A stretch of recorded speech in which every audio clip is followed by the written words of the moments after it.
பொதுவா கலைஞர்களுக்குன்னு ஒரு கனவு இருக்கும். ஆமா. அது மாதிரி உங்களுக்கு இந்த மேடையில பாடணும், அல்லது இந்த நிகழ்ச்சியில போய் பாடணும்னு ஏதும் கனவு இருக்கா? அப்படி இருந்துச்சுன்னா, அத வெளிப்படுத்துங்கக்கா. இருக்குப்பா, ரொம்ப நாள் ஆசை.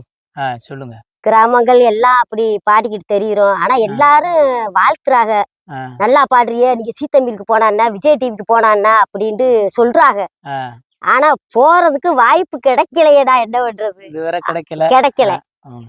கிடைச்சா போலாம் அப்படின்னு நினைச்சுக்கிட்டு இருக்கேன். கண்டிப்பா ஒரு நாள் வந்து உங்க கனவு நிறைவேறும்னு நாங்க நம்புறோம். சரியா? உங்க வாக்கு பொண்ணா இருக்கட்டு. பூங்குயிலே பூங்குயிலே, எத்தனை நாளா நான் காத்திருந்தேன். நாளான கண்ணி பொண்ணு, நானும் வாடாத ரோசா கண்ணு. நாளான கண்ணி பொண்ணு, நானும் வாடாத ரோசா கண்ணு.